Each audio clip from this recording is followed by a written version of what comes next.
할렐루야, 성경 통독 제71일째입니다. 오늘은 시편 86편에서 90편까지 살펴보도록 하겠습니다. 시편 86편에서 90편까지는 저자가 여러 사람입니다. 저자가 여러 사람이어도 우리는 계속 예수님께 집중해서 예수님의 은혜로서 이 시편의 말씀을 풀어간다, 이런 관점을 가지고 시편을 묵상하도록 하겠습니다. 시편 86편은 다윗의 시입니다. 다윗의 노래가 후대에 불려지다가 다시 제3권의 다윗의 시가 함께 편집이 되었습니다.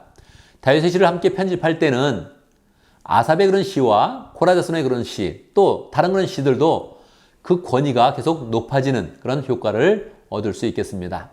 1절에 보면 주님, 나에게 귀를 기울이시고 응답하여 주십시오, 그렇게 이야기하고 있습니다. 다윗은 늘 주님께 기도하고 주님께서 응답하여 주시기를 갈구하는 그런 그 마음을 가졌지요. 그런데 13절에 보면 나에게 베푸시는 주님의 사랑이 크시니 스올의 깊은 곳에서 주님께서 내 목숨을 건지셨습니다 하는 그런 내용이 기록되어져 있습니다. 스올이라는 것은 무엇입니까? 죽음의 장소, 죽은 사람들이 가는 그런 장소입니다. 그러면 다윗은 죽었던 적이 없었는데 이 죽음까지 언급하는 그 이유가 무엇입니까? 개인의 삶 가운데서도 어려움이 있었겠지만, 죽음에 떨어지는 그런 느낌을 가졌겠지만, 다윗은 예수님의 그런 죽음을 이야기하고 있는 것입니다. 다윗은 시편을 노래를 부르면서 늘 예수님의 영성에 가득 차서 예수님께서 결국 죽으시고 그 죽음의 장소에서 우리의 모든 그런 장소를 다 속하시고 부활하셨다는 그런 사실을 지금 예언하고 있는 것입니다. 그래서 우리는 다윗의 시편 가운데서 계속 예수님의 그런 은혜를 함께 누리는 것입니다. 87편의 그런 내용, 고라자손의 그런 시입니다. 고라자손은 성막을 섬기고 성전을 섬겼던 그런 자손입니다. 그래서 늘 성전에 대한 노래, 예루살렘에 대한 그런 노래가 굉장히 많이 있습니다. 3절, 너 하나님의 도성 너를 가리켜 영광스럽다고 말한다. 하나님의 도성 안에 성전이 있어서 늘 영광이 가득하다, 이렇게 보는 것이죠. 그런데 특별한 그런 내용이 기록되어져 있습니다. 4절, 내가 라합과 바빌로니아를 나를 아는 나라로 기록하겠다. 이건 하나님이 말씀하시는 것을 인용한 것인데, 라합은 애굽을 상징합니다. 애굽과 바벨로니아가 하나님을 아는 나라가 된다는 것입니다. 또한 이어져서 있는 그런 내용에 블레셋과 두로와 에디오피아도 시온에서 태어났다고 하겠다. 어떻게 된 일일까요?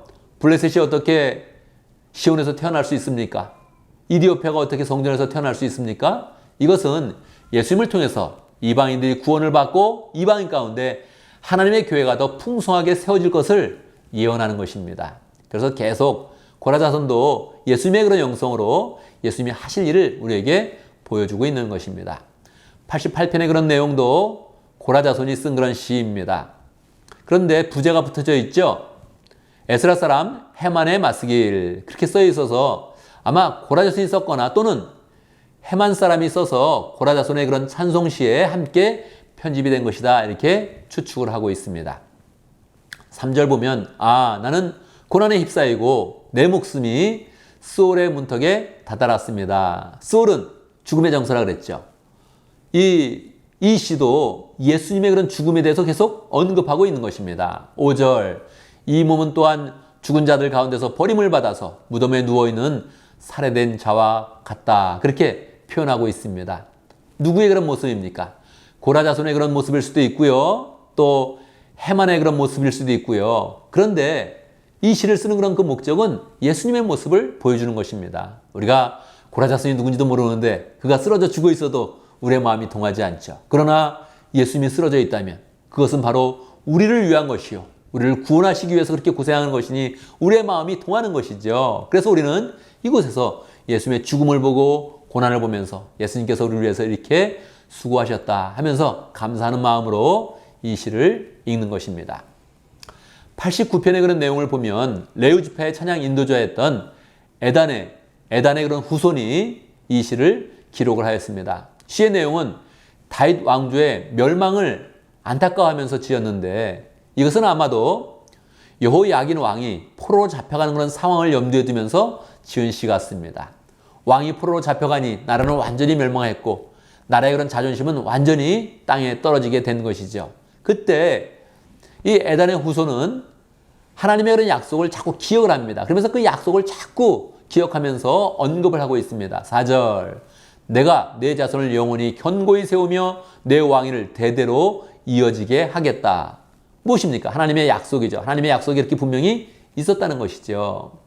그런데 30절 보면 그러나 그 자손이 내 법을 버리고 내 규를 따라서 살지 않았다. 왜? 포로로 잡혀가는가? 하나님의 법을 따르지 않고 규례대로 지키지 않았다는 것이죠. 39절에 보면 왕건을 땅에 내던져 욕되게 하였습니다. 이렇게 표현되어 있습니다. 이것은 왕의 모습이고요. 또한 예수님의 모습인 것입니다. 왕관을 쓰고 있어야 될 그런 예수님이 이 땅에 오셔서 내던져지는 그런 상황을 우리 가운데 보여주고 있는 것이죠. 그래서 우리는 이스라엘 멸망을 안타까워하지만 사실은 예수님이 이 땅 가운데 버려지는 그런 상황을 안타까워하면서 다 우리를 위해서 예수님이 수고하셨다. 감사하다. 이런 마음으로 이 시편을 읽으면 좋겠습니다. 시편 90편은 모세의 그런 시입니다. 모세는 어떤 그런 내용을 시로 썼을까요? 출애굽의 사건과 여러 가지 이스라엘 구원하는 그런 사건을 쓸 것 같은데 모세는 아마 이것을 말년에 쓴 것 같습니다. 그래서 인생을 회고하면서 인생의 무상을 이야기하고 하나님의 영광을 노래하는 그런 내용으로 시를 썼습니다. 1절 주님은 대대로 우리의 거처이었습니다. 그러면서 인생은 짧고 죽음을 경험하며 인생이 무상한 것을 모세는 노래하고 있습니다.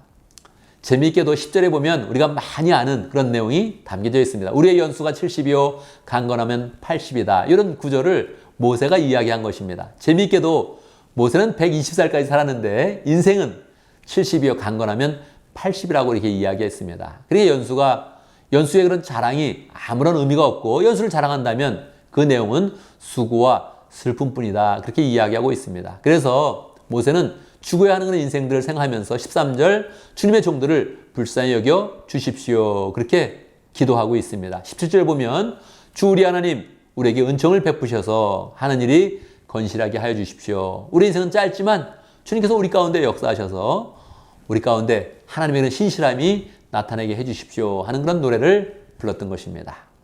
이렇게 우리는 시편의 내용을 90편까지 마치고요. 내일부터는 다시 사사기로 들어가도록 하겠습니다. 감사합니다.